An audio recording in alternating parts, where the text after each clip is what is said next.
When I travel, I prepare weeks in advance. Before you leave the house, you have to coordinate all your stops and make sure that you're gonna get the assistance at every stop. When you are on the airplane, they can also assist you, but if you don't inform ahead of time, then you can run into trouble. And also have your medications with you. Store your medications per day. If anything goes wrong, you can still take your medicine. Depending on what your mobility issues are, you have to make sure that the hotel is providing that. So it's smart to call the hotel before you get to the hotel to make sure that it's a rolling shower or a standing shower, and make sure that they have a retractable bench, or at least they provide a shower chair. If it's a long trip, I would highly recommend to schedule days in between your schedule just for resting. So have that flexibility in mind and always rest. Don't push yourself to the point of exhaustion.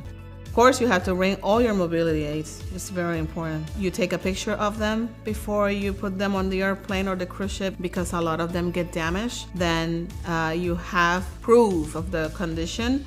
I would say that once you are experiencing mobility issues, it's better to travel with a companion. I love traveling, and even though I have multiple sclerosis, MS has not been able to stop me.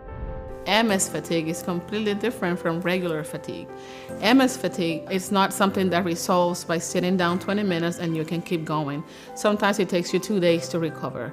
The most important thing is that you cannot push yourself to the point of exhaustion, because you'll pay the price later. In my case, a good way to manage fatigue is to keep my body hydrated. So I keep with me an insulated water bottle filled to the top with ice so that I can refill throughout the day. When I know I'm gonna have a long day, I do the things that require more of my stamina early, because that's when I have more energy. Also, one thing regarding food is that if you eat late, your body is so busy at night trying to digest the food, and all that work leads to fatigue next morning. Try to eat early. The odds of waking up with more energy are pretty high. Exercising helps a lot with fatigue. Of course, with physical limitations, you have to change your approach, but always do a little something.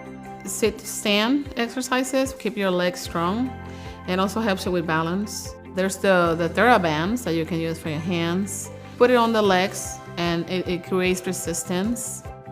Seated yoga is really good. You gotta eat well. Something that I learned is to hydrate throughout the infusion and after the infusion. It helps me tolerate it better. You get very sleepy, very tired.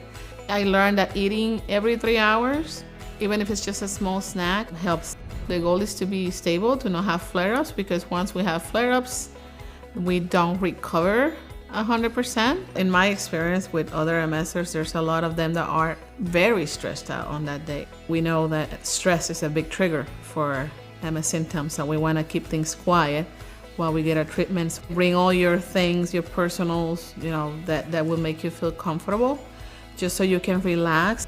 The more infusions you take, the less side effects you experience, and it gets easier. I used to have severe fatigue, and after getting on infusion treatment, then I don't have that much